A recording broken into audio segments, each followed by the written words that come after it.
That is what we must. That's why the Word of God tells us that we must work out our salvation in fear and trembling. Sure. If you are saved, that does not guarantee that you will make heaven if you don't stay saved.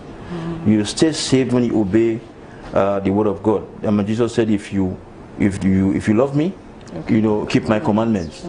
And Jesus said, there's one thing I want to say here, that the sin of unforgiveness is very dangerous. Because if you look at the Lord's Prayer, Lord's Prayer said, if Father, forgive them, as I forgive them because you have forgiven me. I mean, in a nutshell.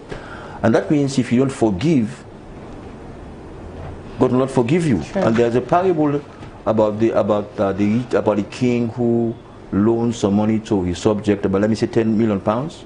And when he got arrested, the king arrested him, or sent his soldiers to arrest him. He begged, and the king forgave him of all the money he owed. But he went down the street and saw somebody owed him 10,000 leons, and he called at him, had him locked up in a cell, and the news got back to the king.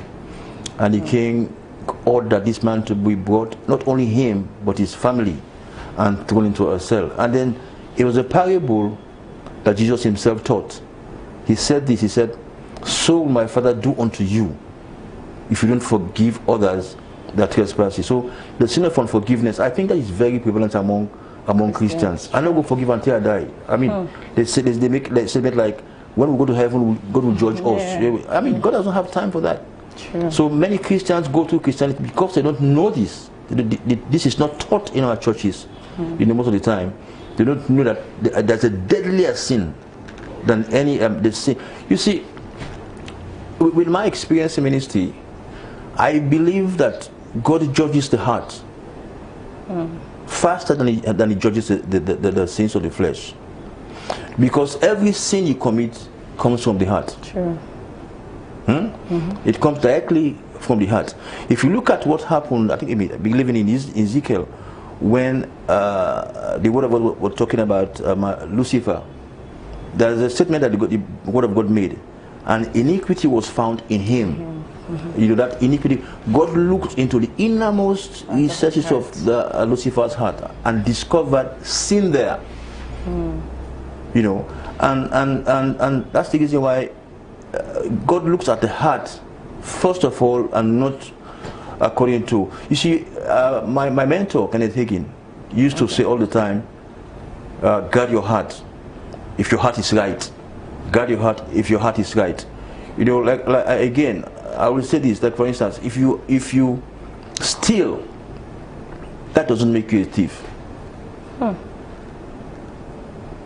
What makes you a thief? If you see, people steal out of need, but when you steal, even though you have, that means it's in you. People, if you are a thief, you don't have to be in want before you steal. You just keep on stealing. You know what I mean? Deprive people. Yes, just to deprive, and your greed. So sin is in your innermost being.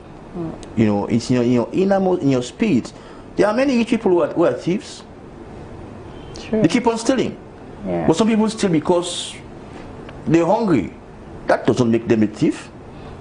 Well, if someone who has everything and keeps on stealing, then something is wrong with his heart. So, Reverend, that's why the Word of God says, guard your heart with all diligence, because out of it proceeds the issues of life. The thing is, let me say this one thing. Okay. The thing is, the only thing that can keep you, out of sin is to guard your heart, because the thoughts begin there. Yes. That is where you arrest them.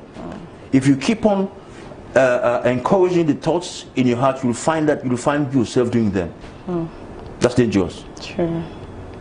So, Reverend, you talked about if someone steals, that doesn't mean the person is a thief. So, how do you think God sees the person? God looks at the heart. God looks at the heart. Now, listen to me. There's an incident in the Old Testament between Abraham and when God appeared to Abraham, and God told Abraham that I'm going to bless you with a son. The Word of God said Sarah was in the tent, and you heard God saying this, and she laughed. Yes. She laughed. I mean, that's the first thing. She didn't believe God. Yeah, doubt. And so God confronted her. Say, why did you laugh? She lied. Sure. That's a sin too. Why did God just say, I mean, okay, now, Angel Michael, just kill her? True. You know what I mean? Just strike her dead. Yes. Or I'll banish her, I'll send you to hell. He didn't say that. Yeah. Because God knew that her heart was right, but she was acting out of fear. That's why sometimes we don't judge people. You see, we don't judge people. Like the lady that was caught in adultery. Jesus didn't judge her because there was some reason why that was. Maybe she was forced to do this. You know what I mean? I mean, so God looks at every sin that you commit. What he wants to know that if it comes from your heart, and if you are a habitual sinner, and you just keep on doing this thing just out of rebellion. Because you see, that's when the disciples asked Jesus, so who then can be saved? So with man it's impossible, but with God all things are possible. And again, you talked about people going to heaven. What about the people who haven't heard about the gospel at all?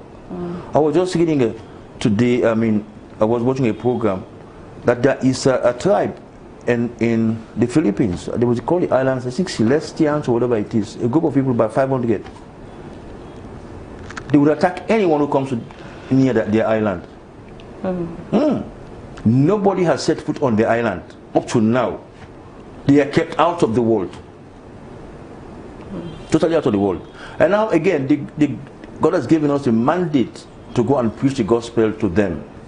But I ask myself, I don't know, because like the word of God says, the real secret things belong unto God. What he wants us to know, he will tell us.